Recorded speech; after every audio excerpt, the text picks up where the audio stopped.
right, welcome back to East Group Training, and here with Sly today. We're up in the TOC for another Tales from the TOC episode. It's been a little while since we put one of these together, but honestly, it's because we've been so busy with classes this spring, and it's hard to believe that summer is already here, and the classes just keep coming. It does. Had to actually pull you off the range today. I was. I've been on the weed eater and the mower. It's just like it's constant around here.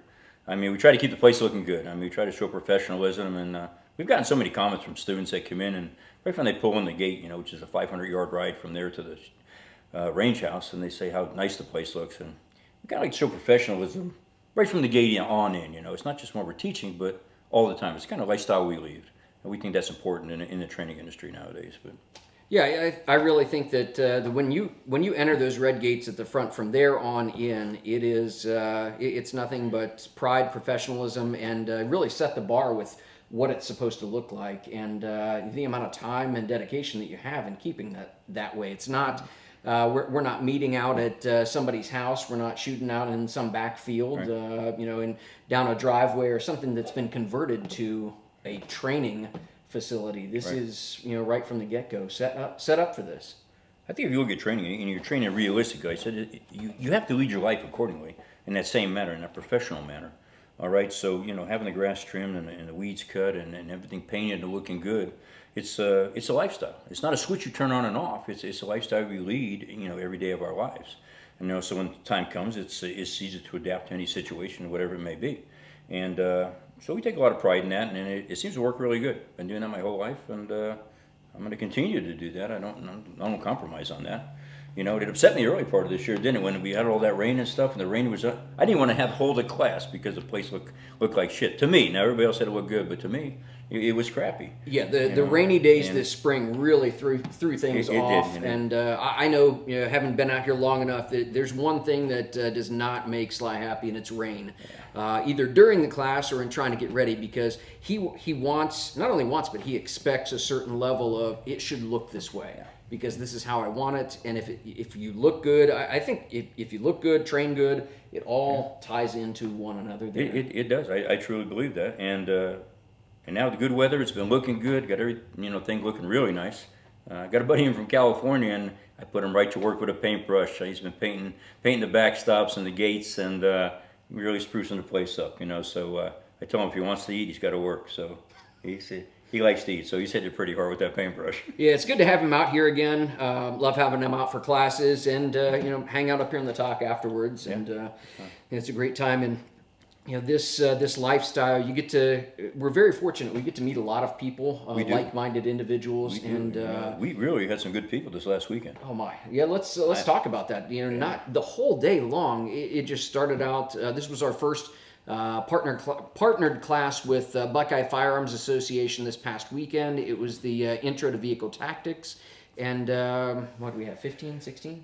Yeah, new people too. Yeah, we're not talking repeat customer. We're talking, all except for 2. It was all new people. We had 12 or 14 new people, yeah. And which was nice to see. I mean, the word's been getting out there, and it's worked really good. It's always nice to see new faces, and. Yeah, it was awesome. I really had a great time this weekend. Yeah, really good, wide variety of experience levels. Just great, hard-pushing group of individuals that wanted to learn, asked good questions, and kept going. It was a hot day out here. Not really anything slowed them down. No. And just kept engaged the entire day. And a good variety. I mean, we had probably our youngest guy about me 30 on up to probably 70. Yeah. I mean, it was a good group. We had 3 ladies in the group. They pushed hard all day long. I mean, the weather didn't bother them. I was really surprised. Yeah. And they took everything that we dished out, and can't wait to come back. That was the best part. I'm super excited to hear more from some of the other students. But we have a list of objectives for the day that we hope to accomplish with each class, and with this one, we needed about another 4 to 8 more hours to really get a couple of the things that we wanted to throw in there. We did. It takes a lot of time. This was a basic intro class, and we were hitting it hard for 8 hours, and still needed more time even for the intro class. And you see so much online, and these different instructors putting stuff out where they're going to make you an expert in 4 hours. It's like we did barely scratch the surface in 8. and we pushed hard all day. Yeah. I mean, except for a short break for lunch, but and still we needed more time just for the intro. And so I don't know how things, people were trying to accomplish stuff in a 4-hour class is beyond me. Yeah, but so much great feedback. I mean, this past weekend, it was awesome for people to say, to hear like the most realistic training I've ever taken. Didn't sugarcoat anything, told it like it was. Yeah. Keeping it real the whole time that, hey, don't do dumb shit. Bullets are inbound, bouncing out this car. Don't do dumb shit. I mean, that's us in a nutshell. But to hear that from people from 30 to 70 saying, "Oh my God, I never thought about half of this stuff. It's unbelievable." Other classes I took never even touched on any of this. All we did was shoot around the car and from in the car, and that was cool, but I didn't learn shit. This is the kind of stuff we heard from students that had taken other classes. And when we presented ours and how it actually is, during an encounter like that, it was like totally eye-opening to them, and it really started to make a lot of sense to them, like it does to us when we teach it, that, holy crap, this is not fun and games. This is life or death here if I screw this up. I think that's one of the big differences that sets us apart from others is we don't just say, okay, we're going to go over to this car, you're going to load your mag up with, I don't know, let's say 15 rounds. We're going to load your mag up with 15 rounds, you're going to stand here, this is what you're going to do. You're just going to engage these targets from this location, and then you're done. We get into the whole aspect of that. Why are we doing this? Why are we here? Why is this part of the vehicle important? Why are we doing it? We don't just tell you, go do this, this is what you need to do. This is your fight. Here's why we need to do it and why you're doing it. And then if they're not getting it, getting those extra reps in, it's not just about, hey, oh yeah, we accomplished objective 1 through 4 here. Now we have to keep moving. It's, we got stuck on 4. All right, let's get this worked out and really take that time. Yeah, and so many questions from people. Yes. I mean, and that was, to me, that's some of the best part of it, is when you start, opening their minds up to start thinking, which, gunfighting is all about thinking. It's not about shooting, it's about thinking. And when they start thinking and what if and stuff, then we know we're starting to get to them. Yeah. Because they start to understand, like, holy crap, what if?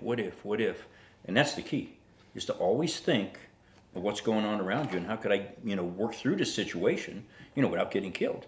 And it was awesome. I mean, so many good questions, and just to see people, really get into it and want to learn the right way to do things, and we didn't shoot a lot of ammo. Oh, absolutely not. I think we probably shot less than 150, 175 rounds the entire day. We found out this past weekend, have been in situations. So that just brings a whole nother bit of realism to the whole class. When you actually been in that situation or seen something about to unfold and how they would react to it, and they interject that to the whole class, then it breeds more discussion. Yeah. And it's like, oh yeah, I almost had that happen to me, or yeah, that could have, it's just awesome. We had that happen earlier this year at Practical Pistol, and had a student that had came in that hadn't shot since a negligent discharge in their home. Oh, that's right. And was absolutely terrified. I remember that. Yeah. And to see them work from that, what had happened to them, work through that entire day and grow so much, but build confidence. Left here that day totally confident. I mean, they totally different person when they left. Absolutely. So these classes where we see that experience and something has changed me, something has led me to this point today, and to see that's really rewarding. Yeah. That's what it's about. Yeah. That's about all I got. I mean, we covered a lot tonight. We did, and like I said, we'll have more of these coming up. Like I said, I will get off my ass and start doing some more. So you're always busy. I am busy. But, you're not on your ass, that's for sure. I'm not dead yet, so we got to keep on going as long as we can. But that's all we've got for tonight, and hope you come back to watch another episode of Tales from the TOC. Yep. Thanks for everything. We appreciate all your business. Like I said, stay safe out there.